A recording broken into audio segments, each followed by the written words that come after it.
What is up, guys? Welcome to a Straight Edge Wrestling breaking news podcast. As you can see by the graphic, what has just been announced is that Eric Bischoff is going to be entering the WWE 2021 Hall of Fame. Probably long overdue, if I'm honest. But he's going in. The NWO is going in as part of the class of 2020, which should have gone in last year, but they are going to be inducted this year. And Eric is going in on his own. Just this week on the podcast, we were discussing why the hell Eric wasn't going in with the NWO. Well, this is kind of cool. I mean, he's getting his own induction, which he more than deserves. I'm going to quickly ramble off some things about Eric Bischoff. We will discuss him in a lot more detail on the podcast this week, but we just wanted to update everyone that such a big name is actually going into the Hall of Fame. If you're new here, please like and subscribe to us here on YouTube. Follow us on Twitter at SCW_podcast. You'll see that down below for all of the news as and when it comes up. But man, Eric Bischoff, his achievements cannot be downplayed. I mean, he was the pioneer, really, behind the rise of the popularity of wrestling. I mean, without Eric, there really isn't like a WWE as we know it. WWE was in the tank before Eric Bischoff came along in WCW and raised the stakes. You think back in the early 90s, in 93, 94, WWE was at the time achieving its lowest ever ratings and had gone very cartoony with the likes of TL Hopper and the Goon and everyone having to have an occupational gimmick and stuff, and the ratings were in the absolute bin. Eric Bischoff came along and he made WCW more reality based. So he really pioneered what would then later in WWF be the Attitude Era. By creating the NWO, really, everything changed because everything became grittier, more realistic. Turning the beloved Hulk Hogan heel, man, that was a game changer. And as we know, overnight, seemingly, WCW began to overtake Monday Night Raw, which had been established at that time. And for 83 long weeks, Eric Bischoff and the WCW beat Monday Night Raw at its very game. They absolutely annihilated them in the ratings for 83 long weeks, even though Raw had been established for many years prior to the founding of Nitro. I think it can't be understated the impact that Eric has had on the industry. I mean, he was the first person to really have a live wrestling broadcast weekly. At the time, Vince and the WWF were taping, so that was why Eric would himself, or he'd instruct Shivani or whoever was on commentary to give away Raw spoilers every week because they were taped, whilst WCW Nitro was live. See, Eric didn't start in WCW. Everyone's got to remember that. He actually started his career in the AWA after having been a stickman, an announcer and a on-air personality as such for the AWA for many years.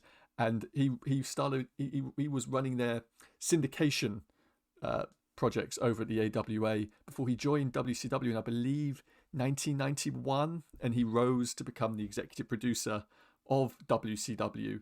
And that was where he didn't really have a hand in creative right at the beginning. He that came later on because he ran more of the production side of things and the overall signing off on things in WCW. But later on, he became very prominent in creative when the NWO was on its rise and whatever. And I mean, it was just to the moon from there. Obviously, we know ultimately that WCW was to fold out of Eric's hands. You know, the AOL Time Warner merger basically just collapsed the company. But the legacy which Eric Bischoff leaves is incredible. I mean, the wrestling landscape as we know it does not exist without Eric Bischoff and without what he pushed through in WCW. I know that WWE likes to take a lot of credit for the Attitude Era and for pushing the boundaries and being more reality-based and explosive, but that was really as a combative technique against Nitro. Vince had never wanted to do that. Vince had never wanted to be that sort of content. Just honestly, go back and look at the content WWE was putting out in 93, 94, 95, prior to the rise of Austin and the Attitude Era. Go and look back at that content. It is dire. If you can even look at the posters and things of the era and see just how much everything shifted. Everything shifted from colourful, cartoony, kid-oriented to being darker, grittier, and more adult. Really as a result of the NWO's popularity and people wanting to cheer the anti-hero, hence Stone Cold Steve Austin. Now, Eric, in recent years, obviously he went to Impact, and people are split on the opinion there, but whatever your opinion of him, what he and Hogan did over at Impact, they were there to try and draw eyeballs to the product at the end of the day. And in recent years, he's been running his own podcast with Conrad Thompson, 83 Weeks, which I listen to every week and I love. But also he's been making a little bit of a stir, having appeared on AEW television several times since they've launched their product. And that the last time he was on the product was just a couple of weeks ago. He was on TNT on AEW, asking questions to Chris Jericho and the Inner Circle. So Eric has somehow managed to find a way to sort of play both sides of this and come out on top, as he always seems to do. But yeah, he's going to be inducted into the WWE Hall of Fame, and this has been announced just 2 weeks after appearing on AEW, which is pretty impressive. But yeah, Tuesday, April 6th is when the WWE Hall of Fame ceremony airs live, I believe, on Peacock in the United States, but on the WWE network everywhere else in the world, where we don't know who's going to be inducting Eric yet. I think it's a bit strange because I kind of assumed that Eric was going to end up inducting the NWO into the Hall of Fame. So now I'm not quite sure who's going to induct the NWO or induct Eric, because I kind of assumed Hogan would induct Eric and Eric would induct the NWO. But there we are. I'm interested to hear what Eric has to say. He's an incredible speaker, an incredible orator. And if you listen to 83 Weeks, you already know that. You already know the stories that the man has. I love listening to him.